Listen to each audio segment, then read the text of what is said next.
जय गुरु जी संगत जी। आज मैं आपसे वो बात करने वाला हूँ जो आप शायद अपने सबसे करीबी इंसान से भी नहीं कर पाते।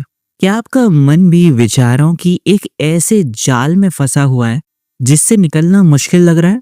क्या सोते समय रात में आपके दिमाग में उन बातों का बोझ उठता है जो बीत चुकी हैं, जो हो चुकी हैं पहले? बस रात में वही बात है आपके दिमाग में चल रही है। लग रहा है कि यार ये कल ऐसा क्यों हुआ था, परसों ऐसा क्यों हुआ था, उसने मुझे ऐसा क्यों बोला, मैंने ऐसा क्या किया, बस पुरानी बातें चल रही हैं। या फिर ये भी चल सकता है कि कल क्या होगा, उसने मेरे साथ ऐसा क्यों किया था, वो ऐसा क्यों बोला, उसने मेरे साथ फोन पे ऐसा क्यों बोला। ज्यादा लंबी फ्यूचर की बातें भी आ सकती हैं कि क्या मैं कभी खुश रह पाऊंगा। संगत जी, यह ओवर थिंकिंग हमें अंदर ही अंदर खोखला कर रही है। यही तो है ओवर थिंकिंग। एक ही बात को बार बार सोचना, पुरानी बात को बार बार सोचना, बस परेशान रहना खुद ही से। क्यों? क्योंकि हम सोच रहे हैं उस बात को।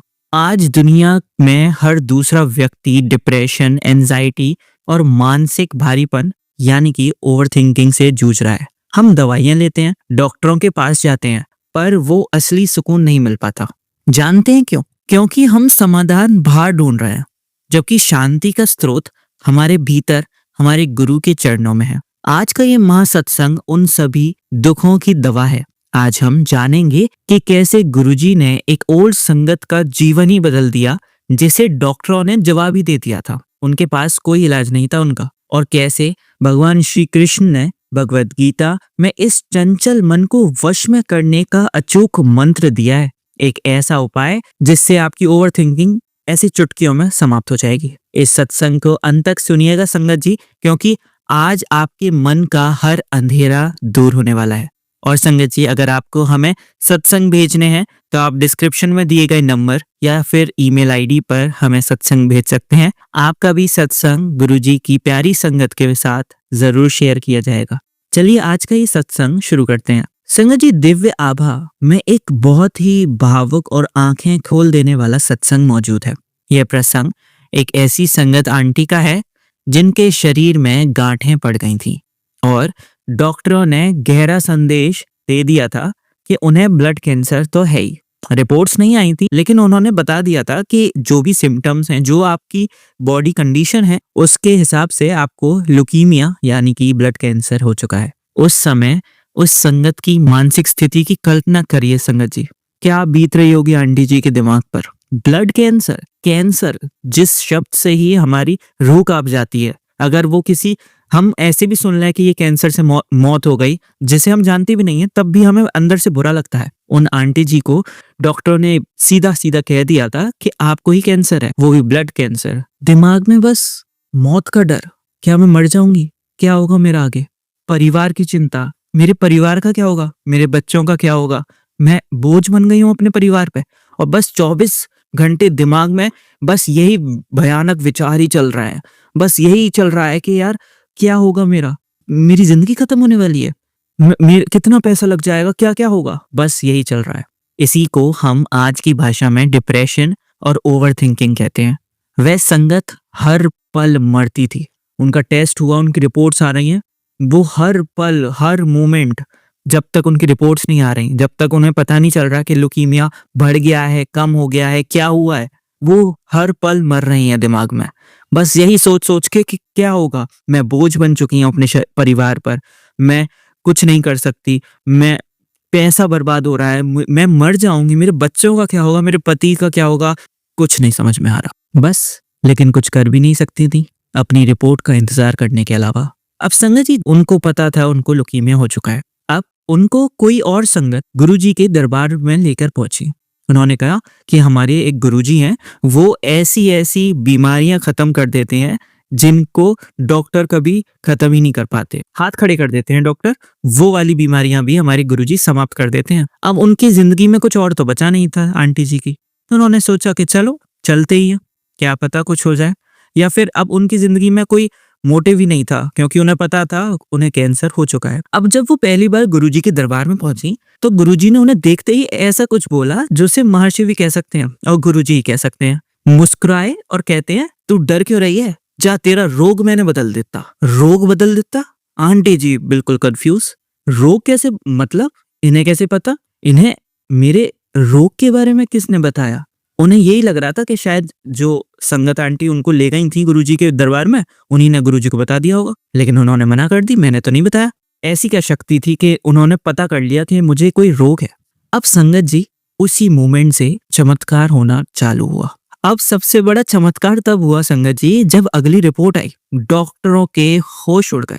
जिस बीमारी को कैंसर माना जा रहा था वो केवल एक साधारण इन्फेक्शन निकला जो कुछ ही दिन में ठीक भी हो गया। गुरुजी ने उनकी भाग्य की सबसे बड़ी रेखा और सबसे बुरी रेखा, जिसमें उनको अगर वो लुकीमिया हो जाता, जो कि ऑलमोस्ट हो ही गया था, उनकी पूरी जिंदगी कब तक जीना है उन्हें कुछ नहीं पता, उनके बच्चों का आगे क्या होगा कुछ नहीं पता, उनके परिवार का क्या होगा, कैसे पैसे आएंगे उसकी ट्रीटमेंट के लिए, क्या क्या होगा कुछ नहीं पता।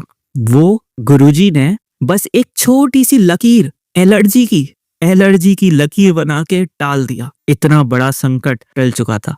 अब क्या था, लेकिन संगत जी यही तो खासियत है हमारे दिमाग की, जो चीज सही भी हो जाती है ना, लेकिन उसी का डर इतना रहता है। अब इसमें मैं आंटी जी की भी कोई गलती नहीं है, इंसानी दिमाग को डर लगता है बहुत ज्यादा, और डर से ज्यादा उस डर के बारे में सोचने से डर लगता है।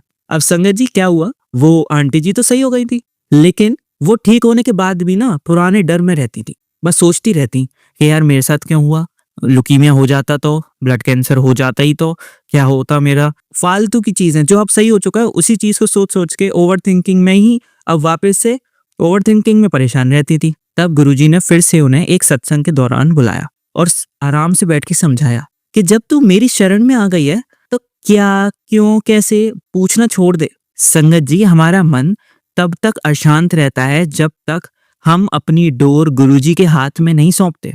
गुरुजी कहते थे कि मेरा पल्ला फड़ ले, फिर फिक्र मेरी है, चिंता मेरी है, तू बस शांत रह, तू टेंशन छोड़ दे। इसी बात को और गहराई से समझने के लिए संगत जी हम भगवान श्री कृष्ण के उन शब्दों को याद करते हैं जो उन्होंने कुरुक्षेत्र में अर्जुन से कहे थे। अर्जुन भी उस समय डिप्रेशन और ओवर थिंकिंग के चरम पर थे, बिल्कुल लास्ट स्टेज पे। अब आप लोग सोच रहे होंगे कि ओवर थिंकिंग डिप्रेशन महाभारत के टाइम पे था संगत जी। हाँ, ये शब्द नहीं थे लेकिन दिमाग था, तो दिमाग में परेशानियां थी। सोचिए अर्जुन का क्या हाल हुआ होगा जब उनको पता है कि सामने उनके भाई खड़े हैं, सामने उनके गुरु खड़े हैं, सामने पिता समान पितामह खड़े हैं, उनको उन्हें मारना है तभी वो जीत सकते हैं। दिमाग में बस यही चल रहा होगा, क्या ये जीत होगी, क्या मैं जीत जाऊंगा इनको मार के, अपने ही परिवार को मार के मेरी जीत हो जाएगी, क्या करूं मैं, मारूं, किस तरीके से मारूं। उस समय उनके पास कृष्ण जी थे, आज के समय हमारे पास गुरु जी है। कृष्ण जी तब कहते हैं, अध्याय 6 श्लोक 35 भगवद गीता में, श्री भगवान उवाच असंशय महाबाहो मनो दुर्निग्रहम चलम अभ्यासेन तु कौन्तेय वैराग्येण च गृह्यते। अर्थात हे महाबाहु अर्जुन, हमें कोई संदेह नहीं है कि यह मन अत्यंत चंचल है और इसे वश में करना बहुत ही ज्यादा कठिन है, लेकिन अभ्यास और वैराग्य यानी कि डिटैचमेंट के द्वारा इसे वश में किया जा सकता है। संगत जी गुरुजी के मार्ग में अभ्यास का अर्थ होता है मंत्र जाप। जब भी नकारात्मक विचार मन को घेरे तो उनसे लड़ने के बजाय ओम नमः शिवाय शिवजी सदा सहाय, ओम नमः शिवाय गुरुजी सदा सहाय का जाप शुरू कर दें। और वैराग्य का अर्थ है यह मान लेना कि सब कुछ गुरुजी की इच्छा से ही हो रहा है, मैं कुछ नहीं कर रहा, मेरे साथ जो हो रहा है वो गुरुजी की इच्छा से हो रहा है। और संगत जी जब मैं शब्द खत्म होता है तभी शांति शुरू होती है। और संगत जी अगर अभी तक आप इस सत्संग को सुन रहे हैं और अगर आपको अच्छा लग रहा है तो एक बार जयकारा गुरुजी का कमेंट्स में जरूर लगाएं, जय गुरुजी, शुक्राना गुरुजी लिखकर। और संगत जी ओवरथिंकिंग को, डिप्रेशन को और थोड़ा ज्यादा समझने के लिए एक छोटी सी कहानी भी सुनते हैं। एक बार की बात है, वहां एक बहुत ही बड़ा आश्रम था, वहां कई शिष्य रहते थे और एक गुरु थे।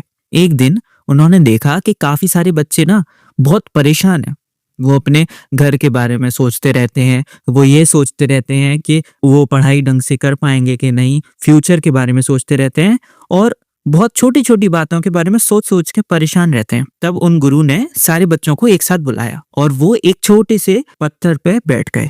सब बच्चों को कहा कि यहाँ बैठ जाओ। तब उन्होंने एक बच्चे से कहा कि जाओ एक ग्लास में पानी ले आओ। वो बच्चा ले आया। तब गुरु ने अपने हाथ में पानी से भरा एक ग्लास पकड़ा और अपने शिष्यों से पूछा, इसका वजन कितना होगा? शिष्यों ने अलग अलग जवाब दिया, कुछ थोड़ा सा कहता, कुछ बहुत ज्यादा कहता। गुरु मुस्कुराए और बोले, इसका वजन मायने नहीं रखता, मायने ये रखता है कि मैं कितनी देर तक इसे पकड़े रहता हूं। अगर मैं इसे 1 मिनट पकड़ूं तो कुछ होगा? सब बच्चों ने कहा नहीं। अगर मैं 1 घंटे पकड़ूं तो सब बच्चों ने कहा आपके हाथ में दर्द होगा। सही जवाब। अगर मैं इसे पूरा दिन ही पकड़े रहूं तो फिर क्या होगा? तो उन्होंने कही कि आपका हाथ सुन्न पड़ जाएगा और हो सकता है कि आपके हाथ में लकवा भी मार जाए, पैरालिसिस हो जाए। संगत जी, हमारे जीवन की चिंताएं भी तो इसी ग्लास की तरह हैं। उनके बारे में थोड़ा सोचना ही ठीक है, लेकिन अगर आप उन्हीं बातों को 24 घंटे अपने दिमाग में पकड़े रहेंगे, बस वही सोचते रहेंगे कि ये क्यों हुआ, वो क्यों हुआ, और बहुत छोटी छोटी, आज के समय में संगत जी बहुत छोटी सी बात भी होती है ना, कि आपने कल किसी अपने दोस्त से बात करी, उसने कोई मजाकिया अंदाज में कुछ ऐसा बोल दिया जो आपको अच्छा नहीं लगा। अब उसी मोमेंट पे अगर आपने वो बात यूं कह दी ना कि अरे यार ये तो चलो जोक था या फिर मजाक था, तो कोई बात नहीं, वहीं वो छूट गई बात, खत्म बात, कोई टेंशन नहीं। लेकिन कुछ लोग इतने परेशान रहते हैं अपनी जिंदगी में कि वो इस छोटी सी बात को भी ना ओवर थिंक करते हैं। बस उनको ओवर थिंकिंग के जाल ने ऐसा पकड़ लिया है कि वो बेचारे क्या करें।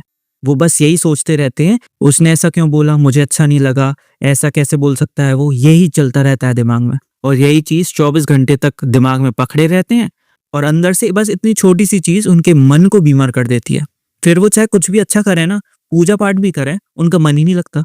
गुरुजी कहते हैं कि ग्लास नीचे रख दे, अपनी चिंताएं मेरे चरणों में छोड़ दे और तू खुद शांत हो जा, मैं देख लूंगा जो होगा। अब संगत जी, हम उस पड़ाव पे आ चुके हैं सत्संग के, जहां मैं इस ओवर थिंकिंग और मानसिक अशांति से जूझ रहे लोगों के लिए कुछ ऐसे गुरुजी के द्वारा बताए गए दिव्य उपाय बताऊं, जिनसे आपकी ओवर थिंकिंग या अशांति इतनी हद तक समाप्त हो जाए कि बस वो आपको कोई फर्क ही ना पड़े। आपका मन हील करने लगे, आपके मन में सुधार होने लगे, आपका दिमाग शांति से हर परिस्थिति से लड़ने लगे। सबसे पहला उपाय और सबसे बड़ा उपाय मेरे मायने में, मंत्र जाप की शक्ति। संगत जी, गुरुजी तो बहुत बार कहते थे, अगर आप इस समय श्री प्रेमानंद महाराज को भी सुनते हो तो वो भी अपने ऑलमोस्ट हर सत्संग में अपने सारे दर्शकों से, सारे भक्तों से विनती करते हैं कि प्लीज मंत्र जाप करो।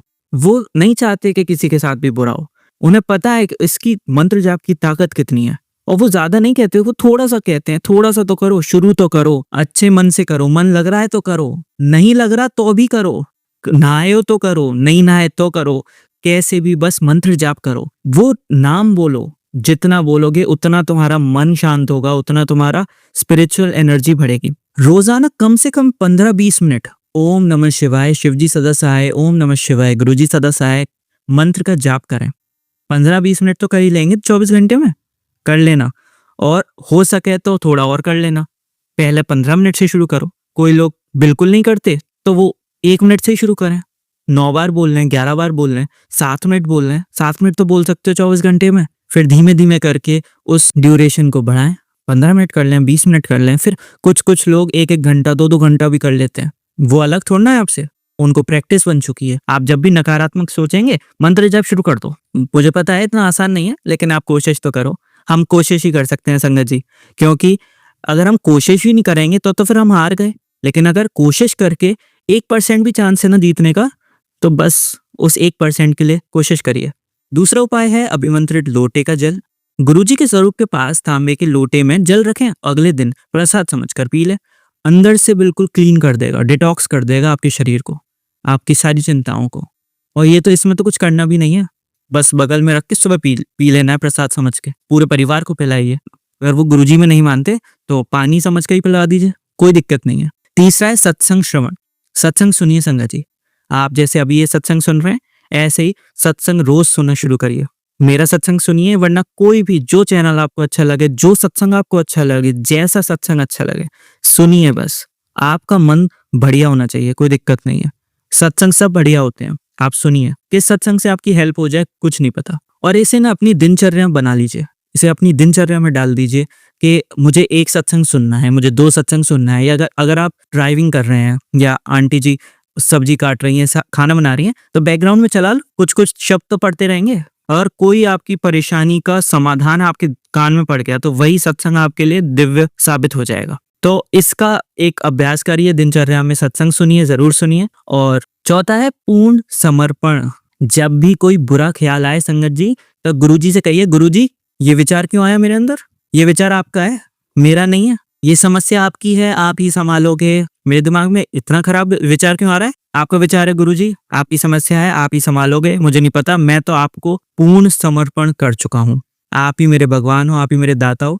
जो आप करवाओ, अच्छा हो बुरा हो, जो जैसा आपको सही लगे आप करवाओ। पांचवा है नियमित दिनचर्या। संगत जी, हमारी जिंदगी में नियमित दिनचर्या का बहुत बड़ा प्रभाव पड़ता है। सात्विक भोजन करें, अमृत वेला में उठ जाइए संगत जी, मजा आ जाएगा। 4 बजे 6 बजे अमृत वेला में जो उठ जाते हैं, और अगर मैं तो कह रहा हूँ 21 दिन करके देखिए, 21 दिन में आदत लग जाती है। एक बार आपकी आदत लग गई सुबह उठने की, आधा टेंशन वहीं खत्म हो जाएगा। सुबह उठ जाइए, नहा लीजिए, पूजा पाठ मन हो आपका कर लीजिए, मंत्र जाप कर लीजिए। पूजा पाठ अगर नहीं मन मत करिए, कोई दिक्कत नहीं है, मंत्र जाप कर लीजिए, उससे बड़ी पूजा कोई नहीं है। फिर अपना काम शुरू कर दीजिए। जितना जल्दी उठ जाएंगे ना, उतना ही आपको एक्स्ट्रा टाइम मिलेगा। आपको कभी कभार तो ऐसा लगा करेगा 12 बजे तक ही कि अरे मेरा तो सारा काम ही खत्म हो गया, इतना दिन अभी और बचा है। वहीं कभी आप 12 बजे उठते हैं तो आधा दिन तो चला जाता है। आप जल्दी उठेंगे तो आप समय पे खाना खाएंगे, समय पे अपना सारा काम करेंगे। मैं तो कह रहा हूँ आप अपने बच्चों को जल्दी उठाने की आदत लगवाइए। हाँ, पहले मना करेंगे, लेकिन एक बार उनकी आदत लग गई तो फिर तो मजा आ जाएगा। अब संगत जी, आज से अपना बोझ खुद उठाना बंद करिए। आपके पास महाशिव हैं खुद, जो आपकी हर धड़कन को जानते हैं, तो टेंशन क्यों लेनी? उनको सौंपो टेंशन, बस पार्टनरशिप में करो। आधी आप लो, आधी मैं ले रहा हूँ। मैं इस टेंशन को खत्म करने के सारे स्टेप्स लूंगा, आप मेरा साथ देना। आप बस देखना कि कुछ गलत ना हो, बस फिर जो रिजल्ट है कोई दिक्कत नहीं, बस आप मेरे साथ रहना। आपको देखना है कैसे, मैं टेंशन नहीं लूंगा, टेंशन आपकी है। इस टेंशन को खत्म कैसे करना है वो काम मेरा है, वो मैं करूंगा, कोई दिक्कत नहीं। विश्वास रखिएगा संगत जी, अगर गुरुजी ने आपका हाथ थामा है ना, तो वो आपको इस अंधेरे से जरूर बाहर निकालेंगे, और ऐसा बाहर निकालेंगे कि वो फिर जाने भी नहीं देंगे आपको उस अंधेरे में। क्योंकि संगत जी, परेशानी टेंशन इसका ऐसा है ना कि आएगी, है इसको रोका नहीं जा सकता। दिन होता है तो रात होगी, लेकिन रात है ना तो दिन भी होता है। तो टेंशन मत लीजिए, सब सही होगा। चलिए कुछ पल आंखें बंद करते हैं और महसूस करते हैं गुरुजी का दिव्य प्रकाश। सोचिए कि आपके माथे से होता हुआ वो आपके पूरे शरीर में फैल रहा है। सारी चिंताएं, सारा तनाव सब खत्म हो रहा है, बिल्कुल टेंशन फ्री। अनंतम अनंतम शुक्राना मेरे गुरुपा, हमें शांति देने के लिए शुक्राना, हमारे मन के बोझ को हल्का करने के लिए शुक्राना। संगत जी, अब हम इस सत्संग के अंत तक पहुंच चुके हैं। आगे और संगत के सत्संग भी हैं, लेकिन इस वाले सत्संग के अंत तक पहुंच चुके हैं। अगर आपको आज का ये सत्संग कैसे भी आपको अगर इसको सुन के सुकून मिला है, तो कमेंट्स में जय गुरुजी, शुक्राना गुरुजी लिखना ना भूलें। और संगत जी, हो सके तो इस सत्संग को जितना शेयर कर सकें आप उन लोगों के साथ जिन्हें आपको लगता है कि इस सत्संग की बहुत जरूरत है। क्योंकि कुछ नहीं पता, आपका एक शेयर, आपने एक बार भेज दिया किसी को, और बाय चांस इस सत्संग से उसकी कोई हेल्प हो गई, या इस सत्संग को खोल के उसके पास कोई और सत्संग आ गया नीचे, वो उससे कोई हेल्प हो गई, तो वो जिंदगी भर आप भूलेगा नहीं। वो जिंदगी भर यही कहेगा कि इन्होंने मुझे सत्संग भेजा था, उससे मेरी इतनी हेल्प हुई कि मैं क्या बताऊं। और संगत जी, आपका वो ऐसा पुण्य बनेगा ना कि आप सोच भी नहीं सकते। क्योंकि ये जो मैं बोल रहा हूँ ये गुरुजी की तो आवाज है, मैं तो बस बोल रहा हूँ। जो बुलवा रहे हैं गुरुजी बुलवा रहे हैं। अगर ये गुरुजी की आवाज से उनके जीवन में उजाला आपने कर दिया तो मजा आ जाएगा, उनका भी और आपका भी। चलिए मंत्र जाप करते हैं। ओम नमः शिवाय, शिवजी सदा सहाय। ओम नमः शिवाय, गुरुजी सदा सहाय। जय गुरुजी, शुक्राना गुरुजी। टेंशन नहीं लेनी है संगत जी, सब बढ़िया होगा। मुझे पता है बहुत टेंशन होती हैं, कोई दिक्कत नहीं है, सब बढ़िया हो जाएगा। आप बिल्कुल टेंशन मत लो, गुरुजी है हमारे पास, ठीक है। चलिए अगला सत्संग सुनते हैं। प्रणाम संगत जी, मैं गुरुजी की बेटी कांता दिल्ली से अपना शुक्राना सत्संग शेयर करना चाहती हूँ। जय गुरुजी, शुक्राना गुरुजी। आशा है मेरे इस सत्संग से आप में से किसी न किसी के सवालों का जवाब जरूर मिलेगा। मैं गुरुजी के पवित्र मंत्र जाप से सत्संग की शुरुआत करना चाहूंगी। ओम नमः शिवाय, शिवजी सदा सहाय। ओम नमः शिवाय, गुरुजी सदा सहाय। जय गुरुजी, शुक्राना गुरुजी। कोई भूल चूक हो जाए तो क्षमा कीजिएगा। यह मेरा शुक्राना सत्संग है जो प्रार्थना मैं पिछले कई सालों से कर रही थी। अंत में गुरुजी ने मेरी प्रार्थना स्वीकार की और हमें ब्लेस किया। अनंतम शुक्राना गुरुजी। मैं अपनी बेटी के लिए इतने सालों से रिश्ता ढूंढ रही थी और प्रार्थनाएं कर रही थी, प्रयत्न भी बहुत किए, लेकिन निराशा ही हाथ लगी। अब गुरुजी ने अपनी बेटी के लिए रिश्ता भेजा है, जैसे कि वो मुझे अपने मैसेज में संदेशा देते रहते हैं। चिंता ना कर, तेरा पियो तेरे नाल है, कल्याण कितना, जा ऐश कर। इस आशीर्वाद के लिए लख लख बार शुक्राना मेरे गुरुपा। चलिए संगत जी, अब अगला सत्संग सुनते हैं। जय गुरु जी संगत जी। गुरुदेव के श्री चरणों में मेरा अनंत अनंत कोटि नमन वंदन प्रणाम है। गुरुदेव के श्री चरणों में अपना शुक्राना पुष्प समर्पित कर रही हूँ। सत्संग कहने में मुझसे जो भी भूल चूक हो जाए, मेरे परम पूज्य गुरुदेव मुझे क्षमा करिएगा। मेरी समस्त संगत जन आप सब भी मुझे माफ करिएगा। सर्वप्रथम गुरुदेव आपके श्री चरणों में नतमस्तक होते हुए हृदय से मैं क्षमा चाहती हूँ। न जाने कौन सी निगेटिविटी है जो इतनी भारी पड़ गई कि इतने दिनों से मैं गुरुदेव के बार बार आगाह करने पर, याद दिलाने के बाद भी मैं सत्संग नहीं शेयर कर पा रही थी। आज उन्हीं की रहमत हुई कि आज उनके श्री चरणों में बैठकर मैं ये सौभाग्य मुझे प्राप्त हुआ है। उसके लिए गुरुदेव आपका मैं अनंत अनंत शुक्राना करती हूँ। जय गुरु जी, शुक्राना गुरु जी। संगत जी, पिछले कई दिनों से, यूं कहिए कि पिछली अमावस्या के भी काफी पहले से बहुत नेगेटिविटी मुझ पर हावी रही है, बहुत ही ज्यादा, मैं बता नहीं सकती आपको। और संगत जी, जैसे कि गुरुदेव हमेशा हमें हमारे जीवन में जो भी घटित हो रहा है, जो हमारे आंखों के सामने है और जिन्हें हम महसूस नहीं कर पाते, बट कुछ घटनाएं घटित होती हैं जो हमारे जीवन शैली पर, हमारे जीवन पर, हम पर बहुत बड़ा प्रभाव डालती है। उन सब की क्लियरिटी हमें गुरुदेव देते आए हैं और देते रहते हैं, माध्यम चाहे कोई भी हो। इसी तरह से गुरुदेव ने मुझे भी कई चीजों से आगाह करवाया और मेरे सामने कई सारी सच्चाई रखी, जिसके चलते मैं जब उन चीजों से अवगत हुई तो मैं दंग रह गई और गुरुदेव की रहमत, उनकी कृपा के सामने पुनः नतमस्तक होती चली गई। संगत जी, हुआ यूं कि पिछले कई दिनों से मुझ में बहुत नेगेटिविटी थी, कुछ भी नहीं कर पा रही थी मैं, और इतना ज्यादा मुझ में, मेरे पूरे शरीर में इतना भारीपन था, मतलब मानो मैं ढो रही हूँ अपने आप को, बस ढो रही थी। सच कह रही हूँ संगत जी, वो मैंने महसूस किया है उस चीज को, बट मैं वर्णन नहीं कर पा रही हूँ शब्दों में। बट आफ्टर 7 days, 7 दिन बीतने के बाद 8वें दिन की जब सुबह हुई ना संगत जी, मैं बिल्कुल पहले की तरह हो गई थी, बिल्कुल हल्की, और जैसी चैतन्यता सुबह मेरे चेहरे पर होती थी, एक उत्साह हुआ करता था कि मुझे ये करना है, वो करना है, वो सब कुछ पहले जैसा हो गया था। अचानक हो गया, बिना किसी ट्रीटमेंट के हो गया। ये कैसे हो गया मैं नहीं समझ पा रही थी।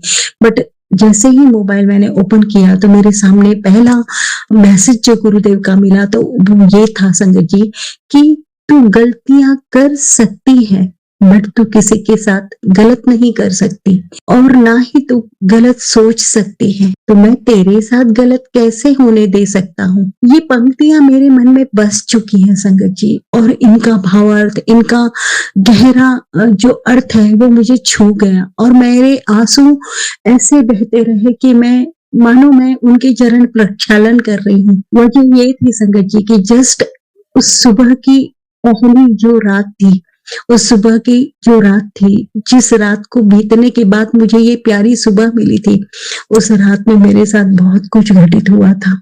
मेरे पति अंकल ने उस दिन मेरे ऊपर बहुत बुरा व्यवहार किया, बहुत अपशब्द कहे और बात बात पर मुझे गलत ठहरा रहे थे कि तुम में ये गलतियां हैं, तुमने ये गलत किया, ये गलत किया, ये गलत किया। हर बार यही मुझे समझा रहे थे और बस वहीं से गुरुदेव ने मुझे अपने शब्दों से, उन्हीं शब्दों के साथ ब्लेसिंग के रूप में मुझे नवाज दिया। शुरुआत ही उन्होंने ऐसे की कि तू गलतियां कर सकती है, बट किसी के साथ तू गलत नहीं कर सकती, और जब तूने कभी किसी के बारे में गलत सोचा ही नहीं तो मैं तेरे साथ गलत कैसे होने दे सकता हूँ।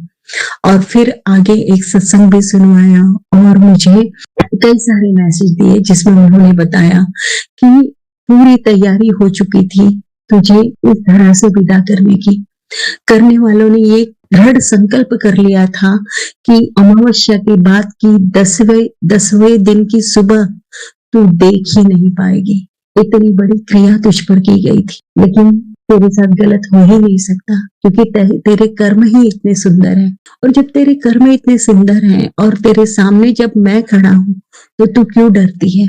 तेरा कभी बुरा नहीं हो सकता और तेरा कभी बुरा मैं होने नहीं दूंगा। जब तक मैं तेरे साथ हूँ, तेरा कभी बुरा नहीं हो सकता। जय गुरु जी, शुक्राना गुरु जी, संगत जी, इतने प्यारे गुरुदेव हैं हमारे। न केवल मेरा, मेरे अपनों का भी उतना ही ख्याल उन्होंने रखा और किसी का भी बाल बाका नहीं होने दिया। संकट सब पर आए संगत जी, मेरे बच्चों पर, मेरी माँ पर, भाई पर, मेरे पति अंकल पर, सब पर संकट आए संकट जी। करने वालों ने किसी को नहीं छोड़ा। गुरुदेव ने ये भी मैसेज दिया कि ये सत्संग तेरे पूरे परिवार के लिए, पूरे परिवार की रक्षा के लिए है। और संगत जी, उन्होंने पूरे परिवार की रक्षा की। जय गुरु जी, शुक्राना गुरु जी। इन दिनों में पक्षियों का मरा हुआ मिलना, कई सारी एम्बुलेंस की आवाज सुनाई देना, अंतिम यात्रा जो होती है उस समय जो राम नाम की गूंज होती है उसकी आवाजें सुनाई देना संगत जी, और रास्ते में भी शव यात्रा का मिलना, ये सारे संकेत ऐसे लग रहे थे, ऐसे भयावह लग रहे थे उन दिनों में कि मैं बहुत डरी सहमी हुई थी। बट गुरुदेव साथ में है तो हिम्मत अपने आप बन जाती है और वो हमें संभाल लेते हैं संगत जी। और आज वो पड़ाव भी पूरा हो गया और हम सब सकुशल हैं, गुरुदेव के साथ हैं और उनकी रहमत, उनकी कृपा हम पर बरस रही है और हम सब के सर पर उनका वरद हस्त भी रखा हुआ है। जय गुरु जी, शुक्राना गुरु जी, अनंतम अनंतम शुक्राना गुरु जी। कई चीजें हम महसूस करते हैं संगत जी और उसे व्यक्त नहीं कर पाते। सत्संग कहते समय भी हम कई सारी चीजें भूल जाते हैं, लेकिन उनकी रहमतें इतनी अनगिनत हैं जिनका वर्णन शायद ये जन्म क्या कई जन्म कम पड़ जाएंगे। जन के रूप में दर्शन देना, बटरफ्लाइज के रूप में ब्लेस करना और न जाने कितने ही छोटे बड़े काज होते हैं, कितने सारे उपाय होते हैं, वे स्वयं हमें मार्गदर्शित करते हैं, प्रेरित करते हैं, परिस्थितियां वैसे अनुकूल बना देते हैं और सब कुछ सहजता से पूर्ण हो जाता है और हम सबकी रक्षा हो जाती है। ये अनुभव न केवल मेरा है संगत जी, हम सभी संगत परिवार का है, जिसे मैंने सत्संग में कई बार सुना भी है।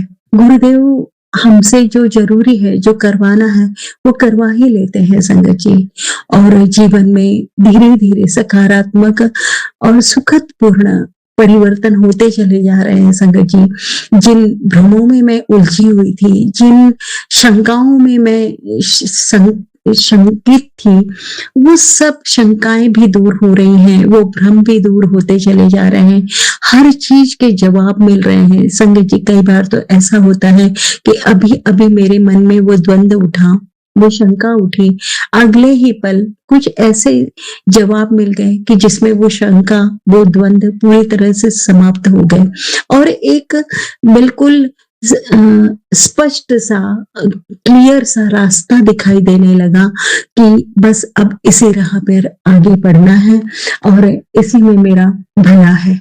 संगत जी, जो जो चीजें जरूरी नहीं है, वो चाहे संबंध हो, वो चाहे रिश्ते हो, वो चाहे सोच हो, वो चाहे आदतें हो, यहाँ तक की संगत जी, हमारे पास जो आसपास जिन चीजों के साथ, जिन एसेट्स के साथ हम जुड़े हुए हैं, जिनसे हमारी जीवन आज के दौर में पूरी नहीं हो सकती, चाहे वो मोबाइल हो, मोबाइल नंबर हो और लैपटॉप हो, टीवी के चैनल हो और भी कई सारी चीजें हैं जिनसे हम जुड़े हुए हैं, जिनसे हमारा जीवन पूर्ण नहीं हो सकता।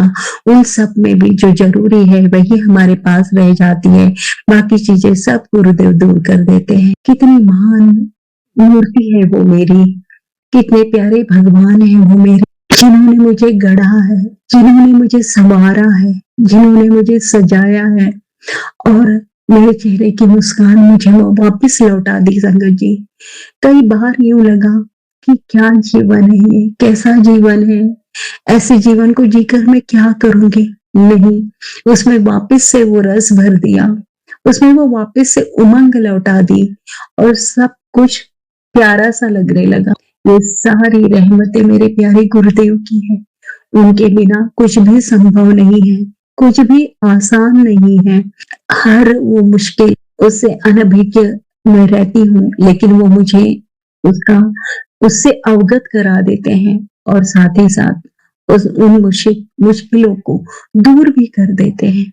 इतनी प्यारी जो मूर्ति है, इतने प्यारे मेरे जो भगवान हैं, इतने दया के जो सागर हैं, उन्हें मैं मेरी ओर से, मेरे समस्त अपनों की ओर से और मेरे प्यारे ये संगत परिवार की ओर से पुनः नमन वंदन प्रणाम करती हूँ और उनका शुक्राना करती हूँ। जय गुरु जी, शुक्राना गुरु जी, अनंतम अनंतम शुक्राना गुरु जी।